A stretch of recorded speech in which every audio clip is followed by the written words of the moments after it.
Olá, muito bom dia a todos vocês que estão acompanhando a programação do Amazon Sat. Já está no ar mais um Estúdio Sat, o seu, nosso programa de variedades aqui do canal que é a cara e a voz da Amazônia. É um prazer estar com você nesta quarta-feira, dia 9 de agosto de 2017. Seja muito bem-vindo, você que nos acompanha através do canal Amazon Sat. Você também que está assistindo a nossa programação através do facebook.com/AmazonSat. Eu quero dar meu boa tarde para quem acompanha o programa na reprise às 3 horas da tarde. Um beijo muito grande para vocês aí que nos assistem, nos prestigiam e conversam conosco, mandam as suas perguntas para cá.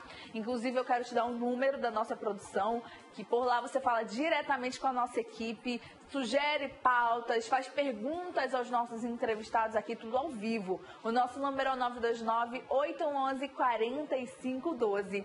Hoje nós vamos falar a respeito de muitas coisas. Hoje vai ter o quadro Saúde e Beleza. A doutora Janaína Libório vai estar aqui falando sobre os benefícios da argila para a nossa pele. Hoje nós vamos falar sobre fobias, que vai além da ansiedade, vai além do medo, né? Hoje nós vamos esclarecer a respeito disso, ó. E tem bate-papo aqui com o Dr. Cristiano Paiva, ele que é urologista. Vamos falar sobre testosterona. Manda sua pergunta. Toda vez que a gente fala sobre saúde, chove de perguntas para o nosso WhatsApp. Eu fico imensamente feliz. Mas agora a gente vai falar sobre roedores. Mas não são aqueles roedores assim da rua, do esgoto. Não, são aqueles que você pode ter na sua casa, como um hamster, por exemplo. O Dr. Franklin Ferreira, ele que é veterinário, e está aqui conosco para falar a respeito desse assunto. Doutor, seja bem-vindo ao nosso programa. Muito obrigado mais uma vez, um bom dia telespectador, e para mim é um prazer novamente estar aqui. Doutor, quando o Josimar falou assim, Paula, vamos falar, Josimar é meu produtor, você já deve estar bem íntimo dele, porque eu sempre sinto o Josimar aqui, né? Que tal a gente falar sobre roedores, não sei o quê? O quê? Não, tenho medo. Até um negócio que eu vou falar com a doutora Alessandra daqui a pouco sobre fobia. Eu tenho pânico de rato. Aí ele falou, não, mas a gente vai falar sobre os roedores de estimação. Eu falei, acho que até isso, eu tenho um pouquinho de medo. Fala um pouquinho sobre os roedores, doutor. Eu sei que muita gente gosta. E quando eu era criança, eu tive aquele ratinho de laboratório, branquinho, sabe, doutor? Eu tive, não tinha medo. Não sei de onde que apareceu isso. Mas, enfim, doutor ia até trazer um pra gente hoje, né, doutor? Não deu para trazer. Bom, hoje as pessoas elas estão diversificando bastante as criações. O mundo pet ele vem crescendo e efetivamente a gente vem observando que os roedores, né, os pequenos animais, eles acabam entrando nos lares e sendo animais de estimação. Existe hoje uma infinidade de roedores. Existe hoje no mundo mais de 2.000 espécies de roedores que são criados efetivamente no ambiente doméstico, são 5 ou 6, né? Nós vamos falar de alguns aqui. Pois é, porque tem algumas espécies, mas eu queria saber quais são as principais, né? Já que não dá para falarmos de todas. Legal. Olha, os roedores que a gente tem hoje em Manaus, por exemplo, com bastante crescimento, né? As pessoas cuidando e criando, né, com muito carinho. A gente tem aí o coelho anão, é um bichinho muito lindinho. Um coelho aí a imagem dele, olha que fofinho que ele é, né? Então, é uma criação fácil, é uma criação que eles utilizam pouco espaço. Na realidade, a gente vê que as pessoas gostam do bicho porque ele tem uma interação, né? Ele não é um cachorro, não é um gato que tem uma interação tão grande, mas efetivamente a gente observa isso. O camundongo também é uma espécie que vem crescendo bastante, né? As pessoas antigamente pensavam que o camundongo era somente aquele rato, né, do lixo, né? Mas hoje se utiliza porque a gente tem hoje a utilização em laboratórios. E como é um animal que interage bastante, né, ele tem sempre uma aceitação. A chinchila ainda não tinha escutado. A chinchila, hoje eu tenho um cliente apenas, que eu tenho conhecimento, um cliente que tem chinchila aqui na cidade, tá? É um animal muito dócil, muito inteligente também, e ele tem uma longevidade enorme, ele consegue viver até 12 anos. Então, assim, é praticamente a longevidade de um cachorro, de um gato. Sim. Então, ele tem também uma interação bastante interessante, além de ser um animal muito dócil. Bom, o porquinho da Índia. O porquinho da Índia é um dos animais que a gente tem aqui em Manaus muito crescentes, tá? A maioria das pessoas, eu posso citar aí, 80% dos meus clientes de roedores tem porquinho da Índia. E é um animal fantástico também, a gente adora o porquinho da Índia. Porquinho da Índia é aquele que fica naquela rodinha que a gente costuma ver nos filmes, né? Doutor? Também. O porquinho da Índia ele é um pouquinho maior, ele é um pouquinho mais bonachão, um pouquinho mais preguiçoso. Agora, o hamster, sim. Esse cara aí, ele gosta da rodinha, ele gosta daquelas... dos caminhos, né? Aquelas gaiolas que tem entradas e saídas, ele interage bastante. É um animal muito interessante também, tem algumas peculiaridades, as pessoas aqui em Manaus estão utilizando e são muito, muito queridos. E o ratinho de estimação? Ai, doutor, o que é isso? Isso é... Metade pretinho, metade branco, como é isso? doutor? Isso aí é a mesma espécie daquele rato que a gente tem no lixo, tá? Mas esse aí especificamente é um criado para ser criado em casa. Esse animal ele é inteligentíssimo, ele interage com as pessoas. Então, assim, aqui em Manaus poucas pessoas criam, justamente pelo medo e pelo preconceito. Oh, tadinho do bicho. Ou seja, a gente tem visto as pessoas criando, as pessoas gostando desses animais e, efetivamente, muitas dúvidas. Eu acho que seria interessante, sim, a minha participação para falar sobre essas dúvidas. Não, e ontem a gente estava recebendo aqui uma fotógrafa, ela faz foto de animais de estimação. Quando a gente fala sobre animais de estimação, a gente lembra o quê? Do cachorro e do gatinho.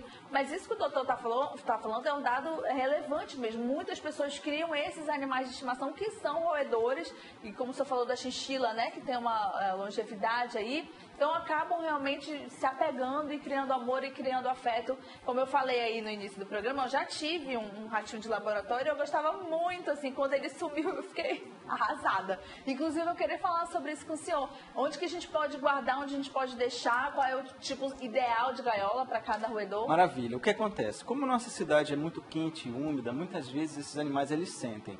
A maioria desses animais eles são de ambiente mais frio. Muitas vezes eles sofrem com nossa temperatura, então tem que ter um cuidado especial, principalmente onde você vai colocá-lo, a gaiola que você vai colocá-lo, se você tem espaço suficiente para colocá-lo, longe do calor ou do frio excessivo. Muita gente deixa esses animais dentro do ar-condicionado e pode ser que seja ruim. Muita gente também faz uma falha, é deixar esses animais muito tempo em áreas muito escuras. Esses animais, alguns deles, têm hábitos noturnos, naturalmente, eles são mais ativos durante a noite. E outros que têm mais atividade durante o dia e dormem durante a noite. Então, essa questão do fotoperíodo, ou seja, a quantidade de luz que esse animal vai ter por dia, é interessante que se entenda que cada espécie tem sua necessidade.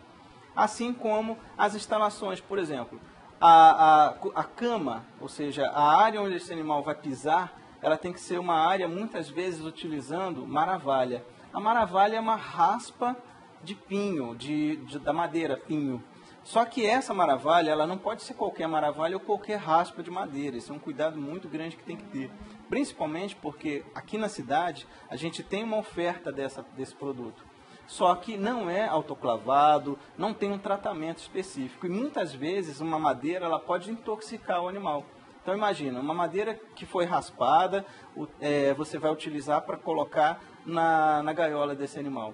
Essa madeira ela pode ter tinta, pode ter thinner, pode ter alguma coisa que possa ser tóxica para esse animal. Então não pode utilizar camas, ou seja, cobertura desse viveiro de qualquer forma. Tem que ser uma comprada especificamente para isso, onde tem um tratamento especial. Porque essa madeira ela absorve a urina do animal, absorve o mau cheiro e principalmente ela vai fazer com que esse animal tenha menos doenças. Olha, como é importante antes de você ter um animalzinho desse para si, realmente recomendado que você tenha todas essas informações que o doutor já está adiantando aí para vocês de casa. Doutor, e quanto à questão da reprodução desses animaizinhos, por exemplo, vou sempre citar meu exemplo porque é o que eu conheço e que eu posso aqui dar como exemplo. Quando o meu ratinho de laboratório ele sumiu, logo minha mãe pensou, menina, ele vai pra rua e vai ficar com os ratinhos da rua e vai procriar.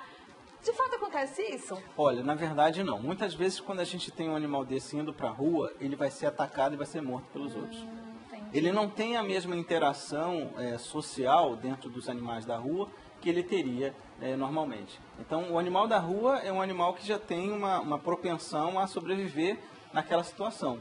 Já o nosso animal, ele depende da nossa alimentação. O animal doméstico, que já é criado pela gente, ele depende da nossa alimentação, do nosso cuidado de higiene e até mesmo a defesa dele. Então, muitas vezes ele vai ter a condição até de morrer, né? Ele vai fugir, ao invés dele sobreviver, ele vai morrer. Vai morrer. Doutor, esses animaizinhos, eles podem criar afeto pelo seu dono? Olha, é muito comum acontecer isso. Os animais, eles têm afeto, sim, interagem muitas vezes. O coelho, por exemplo, é um dos animais mais inteligentes que existem entre os roedores. Eles tanto interagem, reconhecem os donos, como também sentem falta, param de comer, assim como os cães e os gatos. E eu ouvi falar que eles têm uma longevidade, né, doutor? Olha, longa vida, não? A vida do coelho, ela vai de 5 a 6 anos, no máximo. 5 a 6 anos? No máximo. Desses que o senhor mostrou, realmente... Na cidade, eu nunca vi nenhum animal dessa idade. Nunca vi, tá? Por exemplo, eu tenho aí um animal mais antigo que eu cuido, dentro dos coelhos anão e do coelho grande, das raças maiores, eles têm 2 anos, 2 anos e meio. Entendi. Então, eles não conseguem sobreviver muito bem, por 2 situações. A primeira, alimentação irregular e, obviamente, o manejo mal feito. Olha, gente, então se por acaso você está assistindo nosso programa hoje, mora num apartamento e que não pode ter cachorro ou gato, aí uma ótima dica do site de hoje, tenha um roedor. Poxa, eu queria que o senhor tivesse trazido um, doutor, para eu pegar. Na próxima vez eu prometo trazer. Essa fobia, esse medo. Então, bora amarrar, vou lhe cobrar, tá, doutor? Okay. Olha aí as redes sociais do doutor na tela, vai aparecer já para você tirar mais dúvidas, de repente fazer mais algumas perguntas relacionadas a isso. Olha, tem até falta de coelhinho ali. Isso, esse foi especial para o programa de hoje. Que legal. Obrigada, viu, doutor? Pet Shop Animal Care. Muito obrigada, doutor. Imagina, eu que agradeço. Estou sempre à disposição. E para mim é um prazer novamente estar aqui. Pra gente também. Muito obrigada. Nós vamos seguindo para o intervalo comercial e daqui a pouco a gente volta falando sobre saúde, testosterona, homens. Mandem perguntinhas. O doutor Cristiano Paiva vai estar aqui respondendo a todas elas, tá? Daqui a pouco a gente volta.